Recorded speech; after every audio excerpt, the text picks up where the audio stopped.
नमस्कार विद्यार्थी मित्रांनो, आज मी तुम्हाला सेट नेट परीक्षा पहिला पेपर टीचिंग ॲप्टिट्यूड या अंतर्गत विचारले जाणारे संभाव्य असे जे प्रश्न आहेत त्या प्रश्नांची ओळख करून देत आहे. मी प्राध्यापक एम आर जोशी MM एडसेट श्री शारदाभवन शिक्षण संस्थेचे अध्यापक महाविद्यालय नांदेड येथे सध्या असिस्टंट प्रोफेसर ह्या पदावर कार्यरत आहे. चला तर पाहूया सेट नेट परीक्षा पहिला पेपर टीचिंग ॲप्टिट्यूड या अंतर्गत विचारले जाणारे संभाव्य असे प्रश्न. तर पहिला प्रश्न असा आहे, पहा. सूक्ष्म अध्यापन तंत्राचा शोध अमेरिकेच्या कोणत्या विद्यापीठात लागला? Chicago, Harvard, Stanford, Princeton. तर या ठिकाणी करेक्ट पर्याय आहे स्टॅनफोर्ड. सूक्ष्म अध्यापन तंत्राचा शोध अमेरिकेच्या स्टॅनफोर्ड विद्यापीठात लागला. दुसरा प्रश्न, जिग्सॉ हे खालीलपैकी कशाचा एक प्रकार आहे? अध्यापन प्रतिमानाचा, अध्यापन तंत्रांचा, मूल्यमापन तंत्राचा, संशोधन तंत्राचा. तर या ठिकाणी करेक्ट पर्याय अध्यापन तंत्राचा. जिग्सॉ हा जो प्रकार आहे हा अध्यापन तंत्राचा एक प्रकार आहे. त्याच्यानंतर तिसरा प्रश्न, निदानात्मक मूल्यमापन ही संकल्पना शिक्षणशास्त्रात डॅश क्षेत्रातून आली? क्रीडा, वैद्यक, स्थापत्य विज्ञान, व्यवस्थापन. तर या ठिकाणी करेक्ट पर्याय वैद्यक. निदानात्मक मूल्यमापन ही संकल्पना शिक्षणशास्त्रात वैद्यक क्षेत्रातून आली. चौथा प्रश्न, डॅश हा राष्ट्रीय अभ्यासक्रम आराखडा NCF 2005चा पाया आहे. अंतर्गत मूल्यमापन, ज्ञानरचनावाद, सहकार्यात्मक अध्ययन, क्षमताधिष्ठित अध्ययन. तर ज्ञानरचनावाद हा राष्ट्रीय अभ्यासक्रम आराखडा NCF 2005चा पाया आहे. त्याच्यानंतर पाचवा प्रश्न, अध्यापनात खालीलपैकी कोणत्या बाबींचा समावेश होतो? अशिस्तबद्ध वर्तन व निरीक्षण, पृथक्करण व सुधारणा, शिस्तबद्ध वर्तन, निरीक्षण, पृथक्करण व सुधारणा. ह्यापैकी कोणत्याही बाबीचा समावेश होत नाही. तर या ठिकाणी करेक्ट पर्याय आहे शिस्तबद्ध वर्तन, निरीक्षण, पृथक्करण व सुधारणा या चारही बाबींचा समावेश अध्यापनात होत असतो. सहावा प्रश्न, नैदानिक कसोटीशी संबंधित अध्यापन कोणते? सांघिक अध्यापन, उपचारात्मक अध्यापन, सूक्ष्म अध्यापन, सहकार्ययुक्त अध्यापन. तर या ठिकाणी करेक्ट पर्याय आहे उपचारात्मक अध्यापन. नैदानिक कसोटीशी संबंधित असलेले अध्यापन म्हणजे उपचारात्मक अध्यापन होय. त्याच्यानंतर सातवा प्रश्न, सामाजिक मानसशास्त्र इलियट एरोन्सन खालीलपैकी कोणत्या तंत्राशी संबंधित आहेत? जिग्सॉ तंत्र, समाजमिती तंत्र, प्रक्षेपण तंत्र, सूक्ष्म अध्यापन तंत्र. तर या ठिकाणी करेक्ट पर्याय जिग्सॉ तंत्र. सामाजिक मानसशास्त्र इलियट एरोन्सन हे जिग्सॉ तंत्र याच्याशी संबंधित तज्ज्ञ आहेत. त्याच्यानंतर आठवा प्रश्न, सूक्ष्म अध्यापनाचा वापर, सूक्ष्म अध्यापन तंत्राचा वापर पाहिजे. सूक्ष्म अध्यापन तंत्राचा वापर कोणत्या महाविद्यालयांमध्ये केला जातो? इंजिनिअरिंग महाविद्यालय, वैद्यकीय महाविद्यालय, शिक्षक प्रशिक्षण महाविद्यालय, समाजकार्य महाविद्यालय. तर या ठिकाणी पर्याय बरोबर आहे. सूक्ष्म अध्यापन तंत्राचा म्हणजे मायक्रो टीचिंगचा वापर हा शिक्षक प्रशिक्षण महाविद्यालयांमध्ये केला जातो. त्याच्यानंतर नववा प्रश्न, संकेत अध्ययन म्हणजे डॅश यांनी मांडलेले अभिजात अभिसंधान होय? पॅवलॉव, जीन पियाजे, थॉर्नडाईक, BF स्किनर. तर करेक्ट पर्याय आहे पॅवलॉव. संकेत अध्ययन म्हणजे पॅवलॉव यांनी मांडलेले अभिजात अभिसंधान होय. त्याच्यानंतर 10वा प्रश्न, मूल्य निर्धारण म्हणजे डॅश? उद्दिष्टे किती प्रमाणात साध्य झाली हे ठरविणारी प्रक्रिया, पुरावा जमा करून त्याचा अर्थ लावणे, प्रत्याभरण देऊन सुधारणा करणे, मापन करून मूल्य ठरवणे. तर या ठिकाणी पर्याय बरोबर आहे. पुरावा जमा करून त्याचे अर्थ लावण्याची प्रक्रिया म्हणजे मूल्य निर्धारण होय. त्याच्यानंतर 11वा प्रश्न, ज्ञानरचनावाद ही संकल्पना डॅश या बाबीशी संबंधित उपपत्ती आहे? अध्यापन प्रक्रिया, अध्ययन प्रक्रिया, मूल्यमापन प्रक्रिया, संशोधन प्रक्रिया. तर अध्ययन प्रक्रियेशी संबंधित ज्ञानरचनावाद ही संकल्पना संबंधित आहे. त्याच्यानंतर 12वा प्रश्न, जे लॉईड ट्रम्प हे कोणत्या अध्यापन तंत्राचे प्रणेते आहेत? सूक्ष्म अध्यापन, सांघिक अध्यापन, मिश्र अध्यापन, स्वयंशोधन. तर या ठिकाणी सांघिक अध्यापनाचे प्रणेते आहेत जे लॉईड ट्रम्प.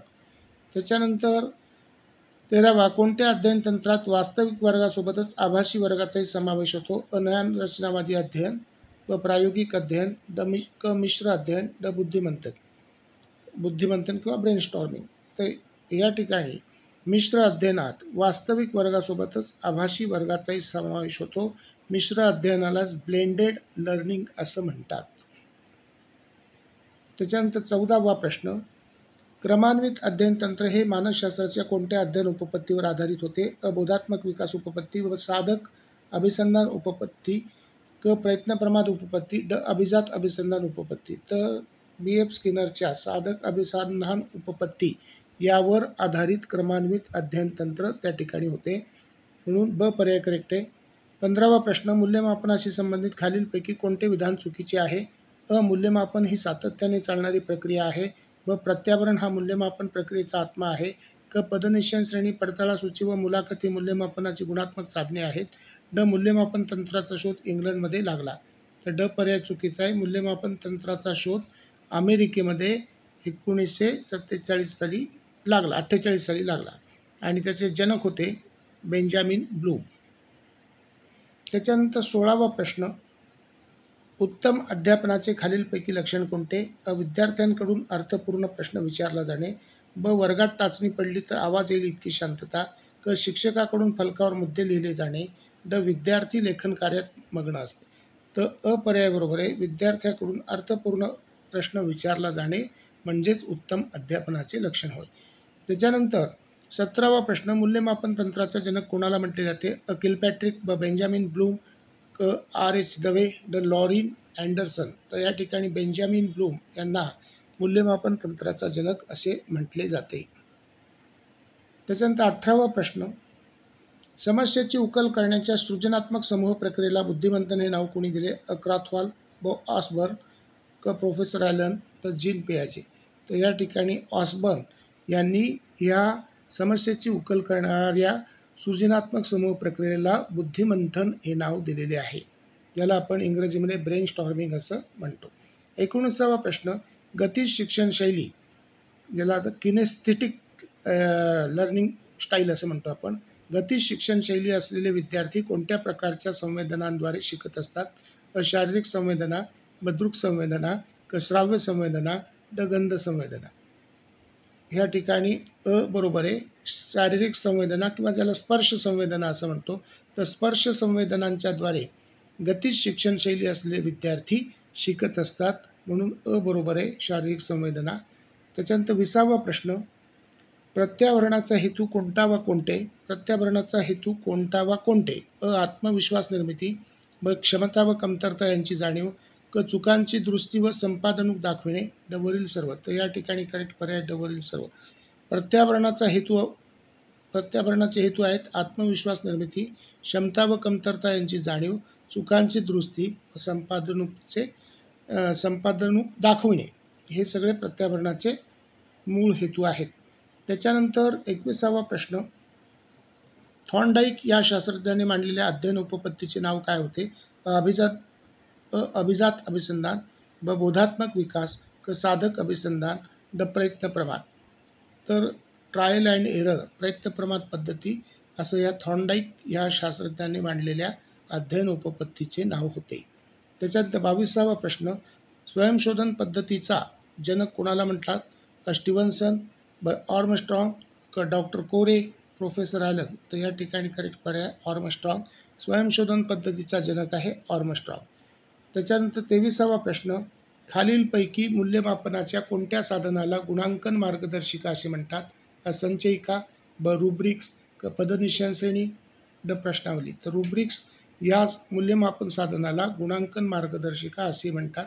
24वा प्रश्न, विद्यार्थ्यांच्या बाबत डॉल्टन योजनेचे खालीलपैकी कोणते वैशिष्ट्य नाही?